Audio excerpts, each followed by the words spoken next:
I'm Gabby Byrne. Are you ready to give us your minute pitch and get some feedback? I am. All right. What are you building? We are founded next generation learning management system. Our algorithm matches women into groups of 5 to 8 and nudges them to meet up in real life. I am a co-founder of Movement, a gamified exercise platform. I am working on a customer support chatbot. What am I seeing if I go on as a user? Essentially, we transform boring documents into full comprehensive course. It is a guided exercise platform disguising games as exercises. We do want to start charging per match. Can I beg you not to? Customers' questions are not being answered because the volume is just too high. You should be imaginative. And I think if you talk from your own personal experience or what you predict those future problems to be that you want to solve, that'll help people.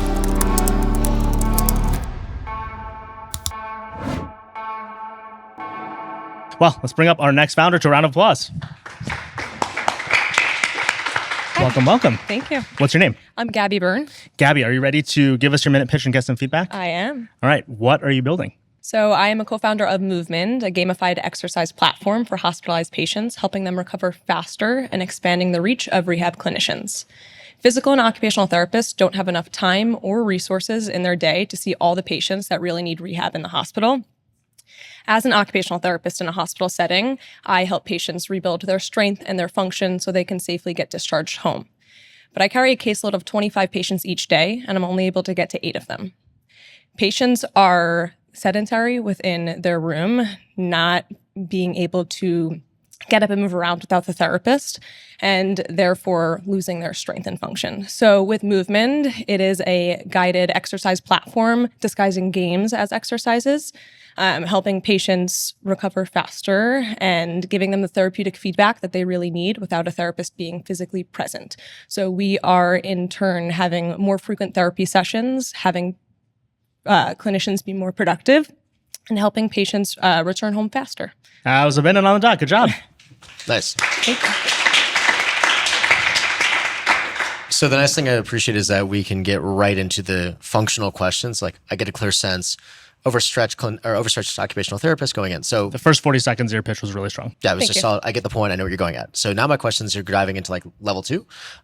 First one is, what tech is required?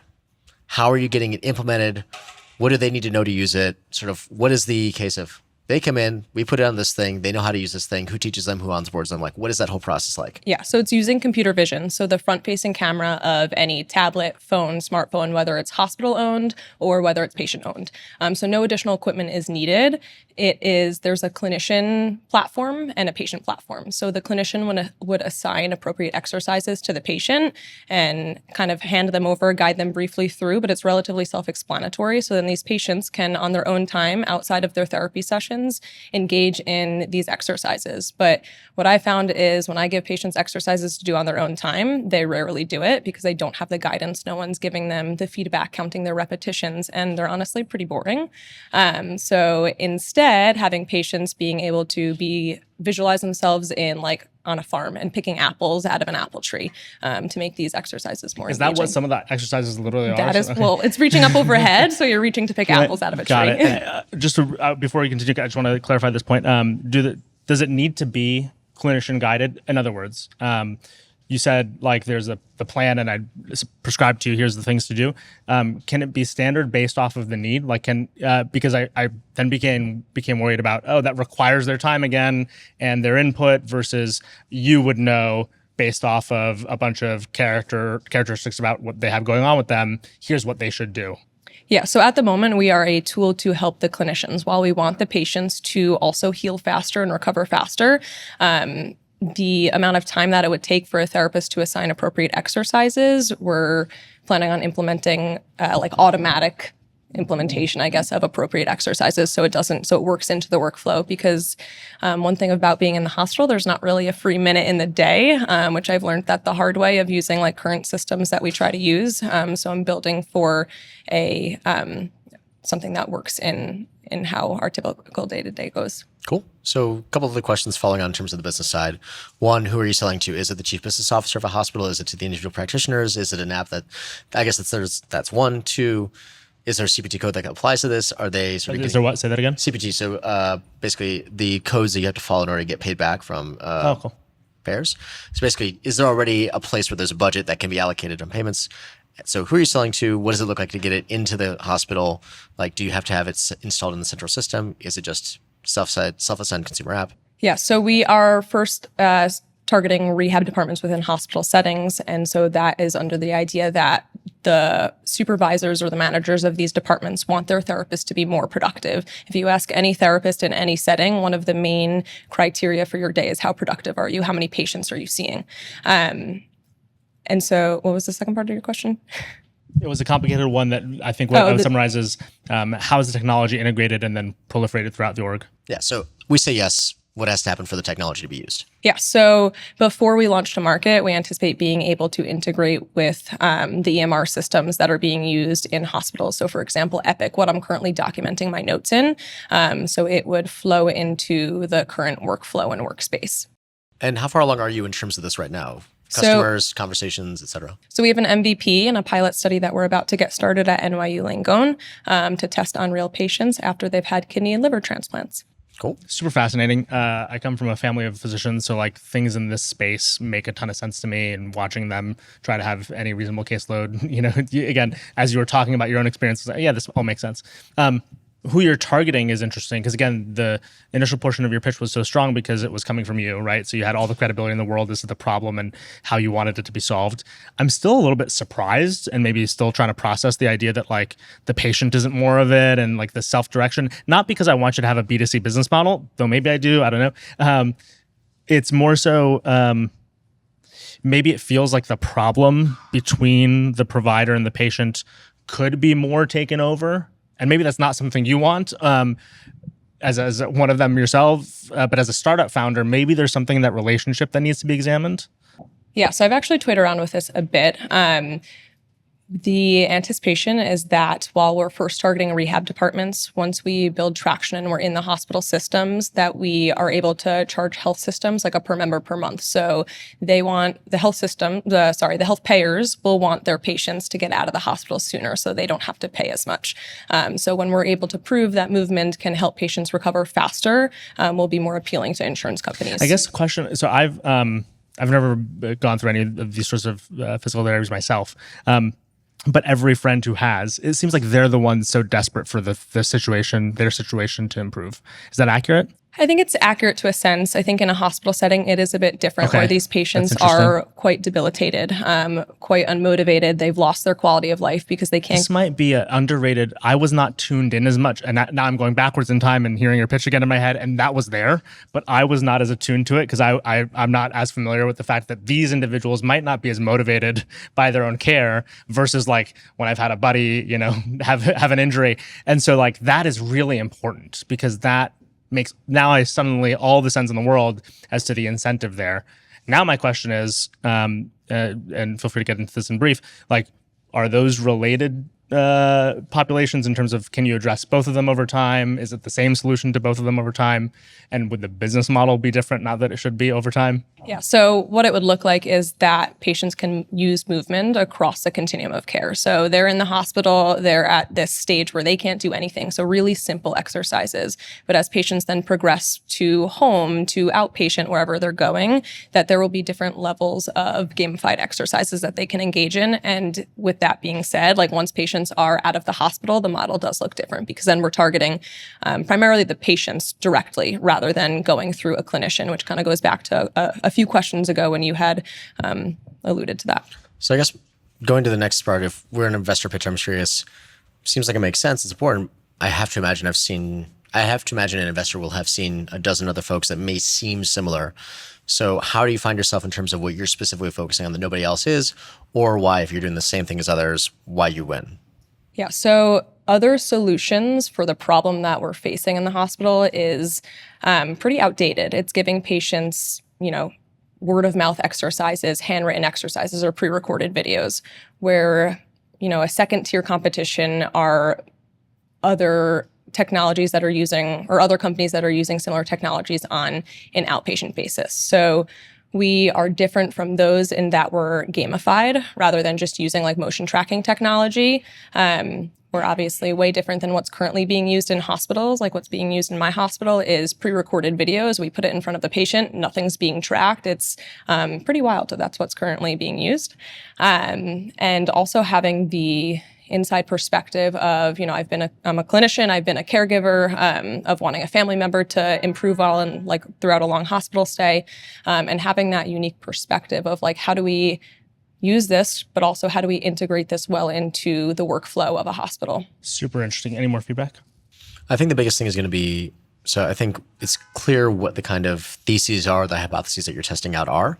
And I think it's going to, okay, how far are you in? Because right now, there's 4 systems that one of my mentors used to say are the hardest to sell into. It's municipalities, utilities, schools, and hospitals. So you're going to hospital.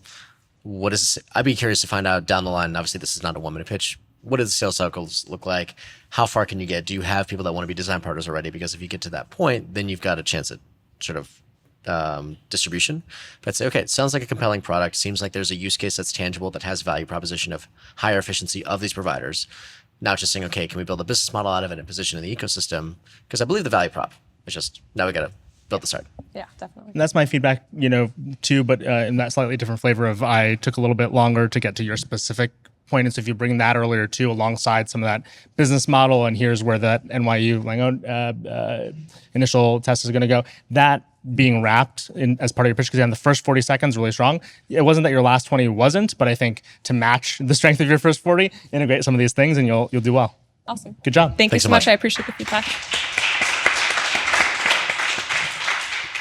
Any quick thoughts? I mean, the biggest thing is, 99% of the time VCs are trying to find a reason to say no because they're used to seeing 100 pitches before they see one that is matching their profile.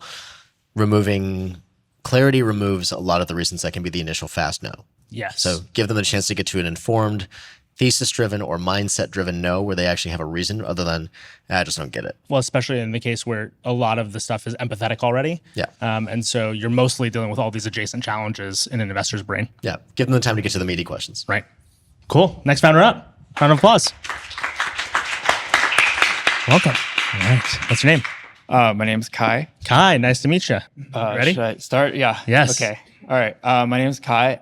I'm an engineer, and I am working on a customer support chatbot. And I quickly realized that to have a good chatbot, you need to have a good knowledge management system.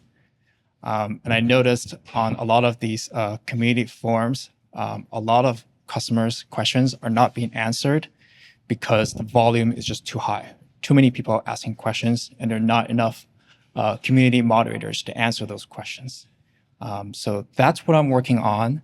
And I've noticed that most of these questions can be boiled down to like 20 topics. So there is room to organize the information in such a way that we can automate a lot of these basic question answering capabilities. Yeah, that's it. Good job. Cool. Exhale, you can breathe. That's good. Thank you. Yeah. You go first. Yeah. So I guess it seems to me like you're in the experimentation and discovery phase right now. Have you gotten to a point where you say, here's a product that I'm charging for, or I see a problem, I'm working on it. Like, are you in tinkering mode, or are you in like, I'm building a product and charging for it? I'm in building product mode. Okay. So I've already built the product. The issue is information retrieval, because the foundation model can get increasingly smarter, but if you don't have the data, you can't really answer the question. So, and the data is private. So that's kind of like the information retrieval problem. So general question, can you talk to me a little bit more about the product, what people are finding when they go in? Where, like, is this a web app? Is this an extension? Is this a specific domain? And what am I seeing if I go on as a user right now? What's my experience with it? Yeah, so I'm starting off with a Discord bot, because that's where a lot of the crypto community that I'm trying to target. So they have a lot of their discussions. Why are you targeting happening the there. crypto community? Going back to the because. That's a good. Because I've also built my previous startups in the Solana community, and You can that's continue where answering his question. All right, cool. Just talk to me a little bit more about, okay, so right now it's a Discord bot. Where did they find it? How did they download it? What makes somebody the right customer for it, or not? Yeah, it's usually an NFT community where they have a lot of products or they have some kind of protocol where the users are using the product and they just run into issues and they just need help. And there's just not enough customer support for them. Gotcha. And do you see yourself staying within the crypto community, or do you see yourself extending beyond? This is just the first beachhead market. It is a beachhead, but I tend to find that information tend to be domain specific. So it's very hard to go from one narrow domain to another because the knowledge that you have acquired can't really be shared in a different domain. Gotcha. And right now, how far do you think you are in terms of the point of getting to where you would charge it? And if you're going to charge, how would you want to charge in terms of your business model? Yeah, that's a really good question. I think it would make sense to talk to each company on a firm by firm basis, and you would charge them relative to how much they would charge humans. Let's say if they have an offshore customer support team or they have like a moderator team to answer these questions. So jumping a little bit into the feedback early, I think two things I heard that you could highlight earlier on is first, if you've built previous startups in this space, I would just lead off with it saying, I'm a founder, I've built 2 startups in this space, and the consistent thing I keep seeing is this challenge comes up. So that's part one. Part two, I would say, is you're finding a specific use case that you could highlight a little bit more, because I think the pitch came off early on of, hey, I've been tinkering, I noticed this thing, there's a problem here, I'm working on it. And that's kind of the vibe. I say like, cool. I would imagine an investor would come back to you and say, hey, talk to me in 6 months when you got some more clarity. Yeah. So saying specifically, I'm an engineer, I've built 3 companies, or I've been two companies in the past in this space. I noticed that usability and use case understanding has been the biggest barrier to uptake and customer acquisition when it comes to crypto products. I'm helping clarify that with a knowledge-based management that makes that onboarding so much smoother. Then you get to, I've got experience, here's the specific case. Oh, onboarding, I get more customers, I get more money. There's the use case that is a little bit more monetarily connected. So just leaning into that of background and clear use case that can lead to a business model. First of all, good job. I think when you're this early, the thing to add on to what Mike said, and I agree with this entirely, and I like the way he put like this, you discovered this when the knowledge is complicated and people have an incentive to want the knowledge, that's where you saw the problem because they kept looking for it and they couldn't find it. I think the way he encapsulated that is something to really glom onto.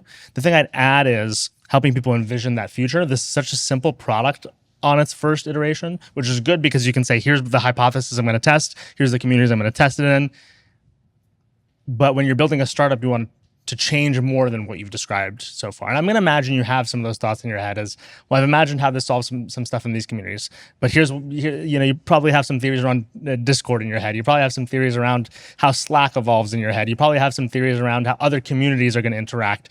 I want to hear more of those theories. I want to hear more of your worldview. I want to hear more of you in your pitch in terms of what do you think the pain points are going to be and how do you plan for your product to maybe solve them, because you're still in that stage where it's a lot of maybes, right? But you're so early that it's that pre-seed conversation that you might be having with a pre-seed investor or an accelerator perhaps, or an angel where you should be imaginative. You should be talking more from that, here are the sorts of problems I see in the future. I'm not sure which of these 9, but here's like an initial hypothesis, and that's what I'm going to hit first. But here's like 9 other things that we can dream about together. Because ultimately, again, that first iteration, I can imagine it, seems cool, but it's relatively straightforward. Right. And so we need more of that vision. And I think if you talk from your own personal experience or what you predict those future problems to be that you want to solve, that'll help people really align with you as the discovery, founder, the explorer founder,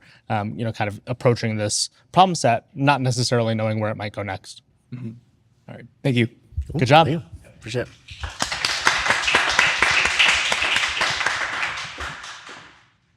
The idea stage, the pre-product stage, one of my favorites. Yeah, I think it's just where you need to be really geeking out and diving into the questions you have. The more you're an absolute nerd on your space in that stage, the better. Yeah. All right, with that, let's bring up our next founder. Round of applause.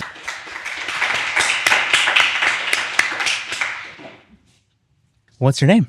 My name is Anisha Kadir. Anisha, are you ready to give us your minute pitch and get some feedback? Let's do it. Awesome. You have a minute. What are you building? So I realized after college that making friends as an adult is really hard, and it's only gotten more challenging in our post-pandemic life. So I met my co-founder during my MBA at MIT, and we started tackling this problem by building Livy, the first group matchmaking service helping women make new friends in a way they actually prefer: small, compatible groups. Our algorithm matches women into groups of 5 to 8, puts them in a group chat, and nudges them to meet up in real life through curated recommendations. No more swiping on awkward Bumble BFF dates, or sifting through thousands of members on Facebook groups, or showing up to meetups or networking events alone. We help women find friends, not events. And that's why we've matched over 4,000 women in Boston into Livy groups with just a no-code MVP that we've been running for 8 months. And last month, 81% of our groups met up in real life.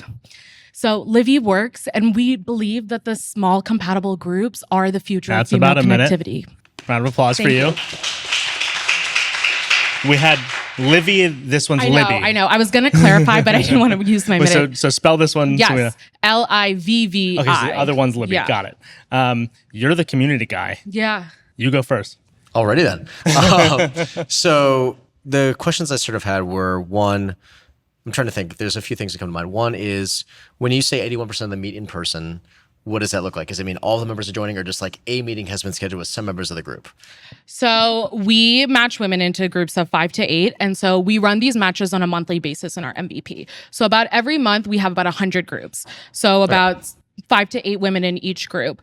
Usually when a group meets up, it's a 3 or more people meet up. So usually if that happens, but a lot of groups, all 8 meet up at once. A lot of groups, 3 people go to one coffee chat, 4 people go to brunch. But we still measure that as like a success. Cool. And then second question is, how are you doing the matchmaking? Like, what kind of criteria are you informing it by, and how do you gather that data? Yeah, so we essentially have a survey, and we take all information, including demographics, psychographic information, personality traits, things, hobbies and interests, things they like to do. And that's what we create our group matching algorithm on. And also because we run this on a monthly basis, we try to get women who sign up for multiple matches to meet new people. So that also goes into our matching criteria as well. Gotcha. And in terms of cohorts and user attrition, so you say 81% of the groups we make are there. What is sort of your repeat rate? How many times are they coming back? Are they saying, I got to keep using this? Because I'm thinking about sort of like long-term customer sustainability. Yeah, totally. So we do this on this monthly match base. So the way that we think about retention is on essentially each month is one round. So a lot of people might skip around because they're traveling, it's the holidays. So right now about 50% have been in at least 2 rounds. And then another success metric we think about is, have you stayed in touch with someone from a previous round? Because we want people to, build meaningful relationships. So right now we have over 65%, I believe 67% have stayed in touch and made a formal connection with someone in a previous round. Gotcha. And what does it look like from round to round? So you say about 50% go through at least 2. Do you know what the percentages are for like round 3, round 4? I think for at least 3 matches, it's about 25%. And then I think 4 matches, it's about 15%. Okay. Gotcha. And go ahead. Does the algorithm really matter?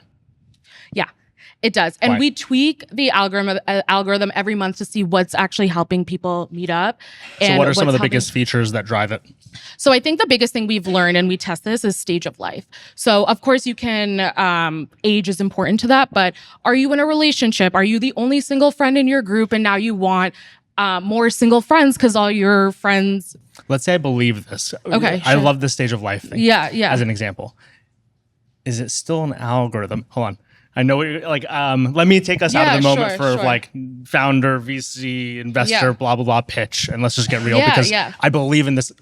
I'll agree on a stage of life app is a great idea by itself. So let's then decide, is the algorithm ever really that important? As in, that sounds like something a human could do, wouldn't be efficient. So why not allow, AI or some sort of automation to do it? Totally. However, when you pitch yourself as algorithms or AI, I'm expecting a whole lot more.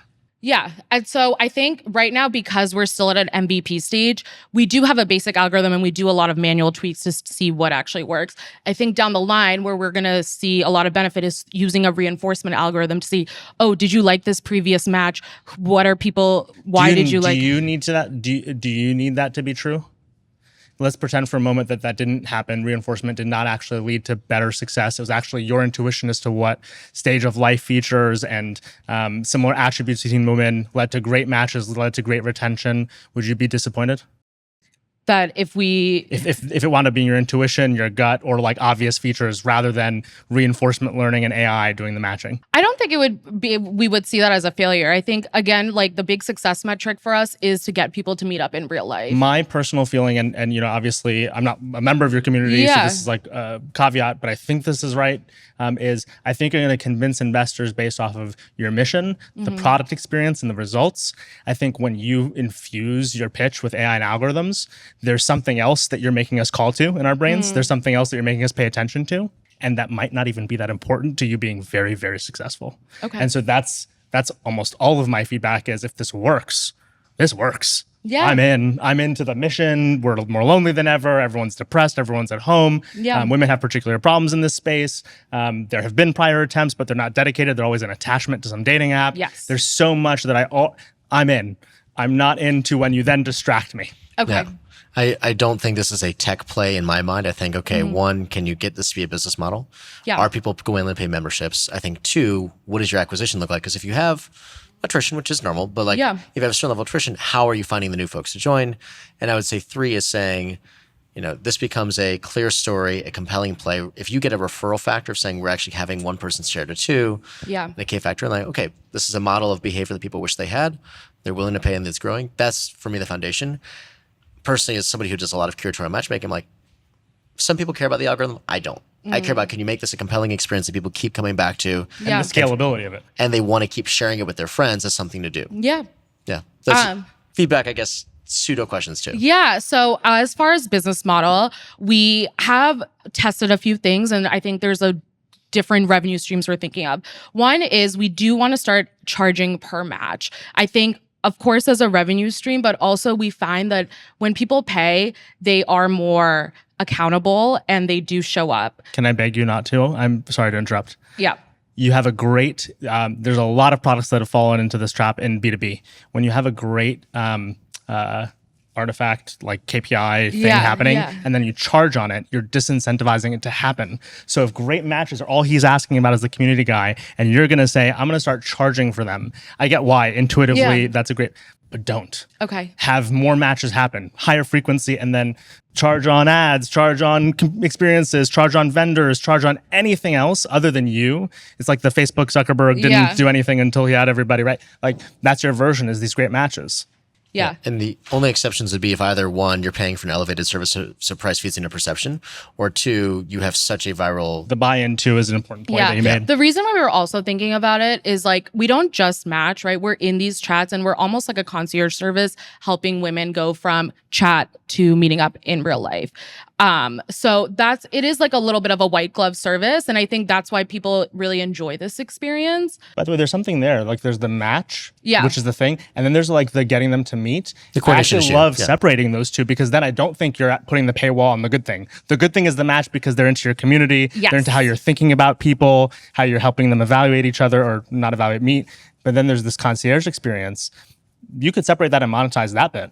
Yeah. Or even just take the service, whatever you're booking for them, just do an upcharge on that. And it seems relatively seamless. Like, okay, I'll pay $10 more for the reservation, et cetera. Yeah. And I think compared to a lot of like this IRL communities, we don't plan the events that women do, right? So we give them recommendations of restaurants, bars, activities, pottery making classes to do. It's really up to them. So we do see like some sort of referral fee coming from that direction. Of course, ads, as you said. And then we do think, I mean, you're the community guy, so you can let me know, but we want to integrate this into existing communities, whether that's conferences, alumni networks, corporate teams, because not only are we building a community, but I think we can help make communities function better through these group matches. When you go into a conference, instead of saying, oh, there's like 1,000 women here, I can tell you, hey, there's 5 women that I think you would actually really get along and I think you should meet. And it makes it a little bit more approachable to have a dedicated group to talk to that can lead to, you know, a more engaged audience. I think my overall feedback is I believe in the behavior. Yeah. I believe in the need for people to gather in these groups. The 2 things I would say is, one, for a VC to say yes to something, they have to say, this is an investment that can return my entire fund. Yeah. there's two exceptions I would say is if it's an angel that believes in the mission and wants to say like, I want to believe in this. I like it. Let's support it. Or two, there's been some exceptions where people invest in a community of, well, two things. One, there's a very clear business model. Like Chief, I would say, for example, community, but they had very clear revenue and growth. Two is I want access to the people in the community. So if you look at Launch House, if you look at On Deck, opinions aside on how those companies functioned. Poorly. Opinions on the side. But people invest in those companies because they said, I want access to the people going through it. So think about which investors make sense for you. Can we get a really solid business model? Do we want people that believe in the mission and support the goal? Or do we have a different value proposition to the investors coming through? Because I think it's cool behavior, great. I like the feature, I like the community. I would support it as a business. If I'm looking to say, I have fiduciary responsibility to people, how do I make the case on the business side of this is where we're going to really make everybody happy, including pension funds and hospital systems that might be the LPs of a fund where they might invest. I want you to so focus on what you're doing well. The matches, your intuition being brought to it, your systems of understanding people such that you can match them. Even when you went to like helping other conferences, you almost convinced me. But again, even that might be hairy of like, because there's so many startups themselves that try to do the help communities be better. And then you went there and I was like, my first reaction was, no, don't do that. Then you kind of convinced me that maybe you might be able to, because you said find 5 women. I was like, okay, actually that could be a good idea. Then I went, oh no, but the go-to-market of like finding those conferences will cost her more than any of the benefits she could possibly get unless she built a product that served them well. Matches, retention, meetups, friendship, actions. That's it. If that works, you'll figure out monetization, you'll figure out expansion. But I think if it's a scalable, venture-backable community, if that's what you want it to be, then scale the part that is the hardest thing. Because unlike a community built as a lifestyle event, you don't want to monetize too early. Unlike a community that is limited in its TAM because it has a niche audience, you don't need to go so deep in the vertical of the person or the vertical of the use case. I really like what you're building and how you're thinking about it. I like how you answered the AI thing because there was a version of this pitch where you were like, no, it's the algorithm. And you were honest about it. You're like, okay, this could make sense. This could make it fast. This could make it smart. But by the way, I also believe in myself. And that's cool. So keep those matches going as the core of what you're doing. Because I think if you sell that to investors, then they go, I know what I'm investing in. I know what the hypotheses look like and what buttons I'm trying to press. Yeah. Can I ask a question? Yeah. So on the front of monetization, I'm curious as a pre-seed investor, when you look at social startups, I know that a couple of years ago it was very normal to do the whole, grow as fast as you can and then monetize later. I'm hearing from some investors that might not be the case in this market now. I'm just curious your thoughts on it. I totally agree with you. I was just saying that I've heard other people say different things. Follow-on fundraising risk is real in this stage because whatever you think you need for seed, you're probably going to need 5 times that in social for the investors. They keep moving the goalposts on that. I'd say you have to find a way to monetize before your seed round is done. Okay. It's like the closer you get to profitability, at least gives you time to figure out and get to that scale because fewer and fewer investors are willing to sponsor your experiments to get to that scale. There are some that are around. It's just getting harder. So yeah, the more you can say we found a sustainable model, even while we figure out the technological component, I would highly recommend that for this kind of space. Okay. Caveat that Mike lives in and breathes in and acts in these investor communities so much more frequently than I do. I think if you succeed, you will be part of the 5 to 10% in the other group, which doesn't monetize, doesn't go for sustainability, instead raises, like Zuck did, off of numbers until some point at which you figure it out. Because I do believe your efforts at monetization will distract from better matches. And I wonder if that's everything for you. Yeah, perverse incentives definitely are real when it comes to community building. And I think you're going to be in one path or the other. Either you'll get the investors say, we're going to pay for you to figure this out because you've got the numbers, or they won't. So it's one side or the other of the barbell. Okay. Yeah, that's a great way to put it. Awesome. Thank you. Good job. Was that our last? I think that was our last pitch. But Can we add one more? I'm not prepared. I just applied. I didn't know about anything. You're the MC. Okay, you have like 3 minutes. Come. Oh man, everyone else I always reject is going to hate me. And I didn't prep, so No it's- one send me Thanks. hate mail. This is just random. I have no idea who this person is. Thank you. Hello. What's your name? I'm Olia. I'm a founder of Transformers Academy based in Vancouver. What are you the founder of again? Transformers Academy based in Vancouver. Transformers Academy. Okay. I'm giving you a total of 3 minutes. You have a minute to pitch. Go. Awesome. So basically, who recalls reading boring manuals when you started working anywhere else? Okay, so unfortunately, 88% of people experiencing the same pain, and it leads to poor culture, high turnover, and losses in revenue every single day. We are founded next generation learning management system, and essentially we transform boring documents in a matter of 25 minutes into full comprehensive course with videos, audios, voiceovers, quizzes, and that used to take me and my team 1 month of time and tons of money before. A lot of companies don't have that, and they're not able to produce high quality education, access to career development, and many other elements for regular workers like me who didn't have access to Harvard. So we are essentially working on different fronts because LMS is an octopus. We have features that talk to users who want to evolve in their careers and understand their behaviors. We have features who help admins to create content much faster and being able to produce that, as well as for C-level who needs to drive revenue in the company. Our personal mission is to drive sustainable development through 3 key goals of United Nations that we follow. That's a minute. Cool. Wow. Just got up here and pitched a minute of each of us. You go first. You have a minute. So I guess the first question is, the CHRO buying cycle is very difficult. How far along are you in terms of have people bought in? What are they being sold on? What are they buying into? Great question. So we launched our MVP 3 months ago. We have amazing traction because basically we work with more innovation teams. It's also really good timing. Cool. And what does amazing traction look like? Well, essentially, we didn't even talk to people yet. Everybody comes to us either through the network, LinkedIn, or trade shows.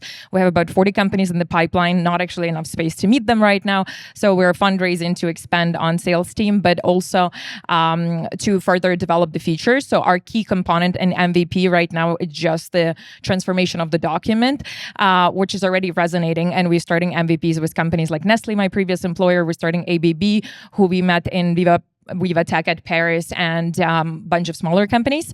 Life cycles are longer because we are B2B SaaS. So just one signed client in 3 months. Okay. And how much do they sign for? $7K. What's the hero product user experience? Describe it to me as if I am before and after the user journey. Sorry, hero or? The hero product experience, the user experience, like kind of the story to end all stories about Totally. product. So right now, your hero story, basically you need to create something you have no clue about, and you're literally going into the system, you put in 2 things. First, the name of the course. Second, you put in who's the course is for, so it's really targeted to the user. And then if you do have a boring instruction or anything, you upload it. If you don't, you just click 3 buttons. First, you generate the outline in 30 seconds, then you generate the entire text, and then you get entire course ready with videos, audios, and quizzes that you can assign. Am I the person who is instructing somebody else, or am I the person looking for instruction? The person who needs to teach somebody on something, and then you assign it to the user. Why won't foundational models do what you do? Right now, get updated? great question. So right now, the MVP piece could be reproduced, but we're in R&D with Canadian government that we're going to do something that doesn't exist yet. Are you going to tell us what it is? Not yet. We got on stage. I said yes. Okay, so imagine essentially you have a bunch of pictures, images, all kind of content in your document, and you don't want to deal with that.